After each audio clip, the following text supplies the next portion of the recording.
এইবারই প্রথম রাজনীতির মাঠে ঢাকা ৮ আসনে বাঘ আর মহিষে একই ঘাটে পানি খেয়েছে। ভাই, এবারে জাতীয় সংসদ নির্বাচন নিয়ে আমার কোনো মাথা ব্যথা নাই। আমার মাথা ব্যথা শুধু একটাই, সেটা হতেছে কি জানেন? ঢাকা ৮ আসন। এই ঢাকা ৮ আসনের একজন হচ্ছে নাসিরউদ্দিন পাটোয়ারী সাহেব, আরেকজন হচ্ছে মির্জা আব্বাস সাহেব। এই দুইজনের মধ্যে যে ক্ল্যাশ চলতেছে, যদি সাহস থাকে আসুক, জনগণকে ফেস করুক, মোকাবেলা করুক, একসাথে করবো। আমি ওনার সাথে ক্যাম্পেইন করতে রাজি আছি। তো মিডিয়ার মধ্যে আসছে ডিম নিক্ষেপ করছে, তো মিডিয়া তো উপরে থাকে, নিচে দিয়ে এমনি ঘুষি দিছে। বাংলাদেশের সবচেয়ে বড় আলেম আল্লামা মির্জা আব্বাস।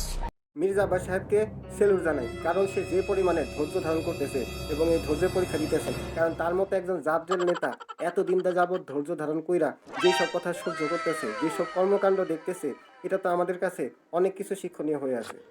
মানে ভাবটা এরকম যে আমাকে মারে না কেন? ঘুম থেকে উঠে মানুষ নামাজ কালাম পড়ে আল্লাহর নাম নেয়। একজন আছেন উনি প্রথমে আমার নাম নেন। একটা মানুষের তো ধৈর্যের সীমা আছে, ধৈর্যের পরিধি আছে। সেই পরিধি কখন ভাঙবে একমাত্র আল্লাহ মাহফুজ জানেন। প্রিয় ভাইয়েরা, ধৈর্যশীল হবেন। ধৈর্য এমন একটা গাছ, যে গাছের পাতা তিতা কিন্তু ফল মিষ্টি। সুবহানাল্লাহ পড়েন। ভাই, 16 বছর ক্ষমতায় ছিল অথবা 16 বছর ক্ষমতায় ছিল না, তারাও কিন্তু এক মহাসচিব আরেক মহাসচিবকে সম্মানের সাথে কথা বলতো। পালাবো না, প্রয়োজনে ফখরুল সাহেবের বাসায় গিয়ে উঠবো। কি জায়গা দেবেন? আরে ভাই, কথা বলো, কোনো সমস্যা নাই, কিন্তু কথার মধ্যে মাধুর্যতা রাখো, কথার মধ্যে নিয়ম শৃঙ্খলা রাখো, শালীনতা বোধ রাখো, ভদ্রতা, নম্রতা এগুলো রাখার চেষ্টা করো, তাহলেই তো জনগণ তোমাকে ভোট দিবে।